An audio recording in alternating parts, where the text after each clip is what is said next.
මෙතුමාලා රවිරාජ් මන්ත්‍රීතුමාගේ නම සඳහන් කරා. රවිරාජ් මන්ත්‍රීතුමා මරණ කොටත් බිමල් රත්නායක ඇමතුමා ඇතුළු JVP එක මහින්ද රාජපක්ෂ මහත්තයත් එක්ක වැඩ කරේ. ඉතින් ඒක නිසා මේ කියන්න දේවල් නැතුව බංකොලොත් භාවයෙන් අපිට මඩ ගහන්න එපා. මම මගේ දිස්ත්‍රික්කයේ ඉහළින් දිනලා ආවේ.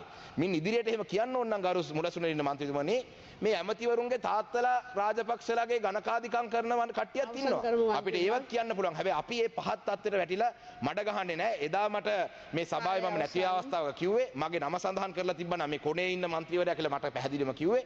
ඒක නිසා අපි පැහැදිලිවම පිරිසිදු දේශපාලනයක් කරන කණ්ඩායමක් මගේ දිස්ත්‍රික්කේ මම දෙවරක් මගේ දිස්ත්‍රික්කේ මම ජයග්‍රහණය කරා. මේ පාර අනුර කුමාර දිසානායක ජනාධිපතිතුමා මුළු ලංකාව දිනකොට මඩකලපො දිස්ත්‍රික්කේ දින්නේ ඊළඟේ තමුරස කච්චි පක්ෂය. ඒකේ ප්‍රධානයෙන්ම 65000ක මනාප ලැබුණේ මට. ඊළඟ එකනට 21000. ඒක නිසා මම චෝදනා කරේ ඇමතිවරයෙක් පිළිබඳ වංචා දූෂණ පිළිබඳ කිව්වා.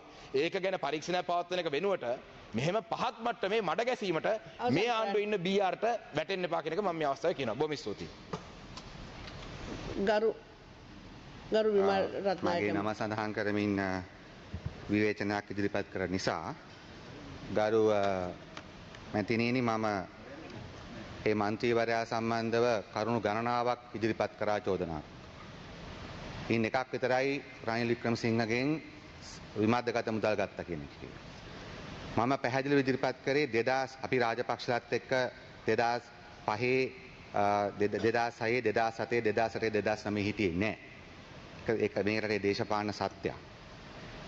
මම තර්ක ඉදිරිපත් කරේ 2010 යුද්ධෙන් පස්සේ අපි 2005 දී හිටියා වුණත් 2009 රාජපක්ෂලා කරපු අපරාධ නිසා අපිට විශාල උමනාවක් තිබුණා කියලා මම පැහැදිලි කරා.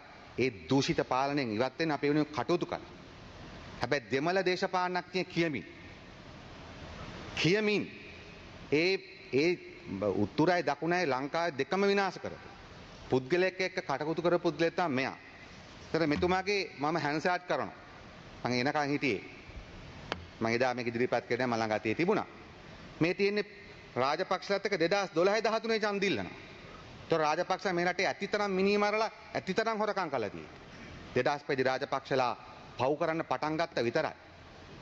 ඒ නිසා මේ තියෙන්නේ ඊට පස්සේ මේ පිල්ලයන්නේ මේ පිල්ලයන්ගේ වේදිකාවේ ඉන්නේ මෙතුමා. මේ ළමයි පැහැරගෙන කප්පන් අරගෙන ඔක්කොම කරපු අපරාධකාරයෝ. ඒ නිසා රාජපක්ෂලා එක්ක අපි 2005 හිටියේ ඒ රට බෙදෙන අවස්ථාවේදී අපි විපක්ෂේ ඉඳන් රාජපක්ෂට සහයෝගය දුන්නේ ඒ 2005. නිසා මට කියන්න තියෙන්නේ මම දත් කිව්වා ඊටාම කනගාටු වෙනවා මේ තමිල් දර්ශු කච්චි කියන පක්ෂය මේ රාජපක්ෂ අවතාරයක් මේ. ඒ නිසා පෞද්ගලිකව හැමතැනම මඩගගහ යනවා. ඒ වගේම පාර්ලිමේන්තුවේ කතානායකතුමාට ඊටාම නින්දිත ආකාරයෙන් බැනවදිනවා. අපි දැක්කා ඒවා හැන්සාට් ගත වෙලා තියෙනවා. ඊටාම නින්දිත ආකාරයෙන් මම එදා රවිරාජ් මන්ත්‍රීතුමා ගැන කිව්වේ මොකක්ද? ගරු මැතිණිය රවිරාජ් මැතිතුමා අපි ඔක්කොම විපක්ෂයේ හිටියේ. යුද්ධේ දෙපැත්තේ 100මාර මැරෙද්දිවත් රවිරාජ් මන්ත්‍රීතුමා කවදාවත් මූලාසනයේට තුට්ටු දෙකට කතා කරේ නැහැ. මේ තර්ඩ් ක්ලාස් දේශපාලනය ගැන වෙන රවිරාජ් මන්ත්‍රීතුමා. මම එතුමා අවුරුදු 6ක් එක පුටුලක දාංග හිටියා. Even with Gajendra Kumar Ponnambala. With all respect to him. ඒ නිසා මම ඒකයි කිව්වේ. මම කවදාවත් කිසිම මන්ත්‍රීවරයෙක් පෞද්ගලිකව කියන්නේ නමුත් මෙතුමා මූලාසනයටත් මඩ ගසමින් ඊටාම දුර්දාන්ත දෙමළ දේශපාලනයටම කැලලක් ඇත්තට. ඒ නිසා මට කියන්න තියෙන්නේ ඒකයි මම මේක හැන්සාට් ගත කරනවා.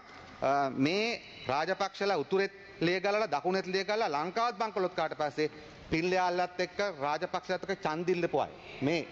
ඒ නිසා මේක තියෙන්නේ. ඒ නිසා අපි 2005 රනිල්ලා චන්ද්‍රිකාලා රට බෙදන්න යන වෙලාවේදී ඒගොල්ලන් පරද්දීමකට ඕනකම නිසා අතන අපිට ඕනකම තියෙන රනිල් චන්ද්‍රිකායි පරද්දන්න ඒ වෙනුවෙන් අපි රාජපක්ෂලට වෙලා උදව් කරා. හැබැයි ඊට පස්සේ කවදාත් රාජපක්ෂලාගේ ආණ්ඩුවකට උදව් කරේ නැහැ. අපි අයවැයනුත් පරද්දන්න උත්සාහ කළා. ඒ නිසා මට ඔබතුමාත් එක්ක වාද කරන්න දෙයක් නැහැ. ඔබතුමා රාජපක්ෂ කෙනෙක් නේ. ඔබතුමාට අයිතිය තියෙනවා රාජපක්ෂ ගැන කතා කරන්න. මට කියන්න තියෙන්නේ ඒකයි. මේක මම හැන්සාට් ගත කරනවා. ඔබතුමාලගේ කාලේ මීට වඩා මම ගන්න බලාපොරොත්තු වෙන්නේ නැහැ. ගරු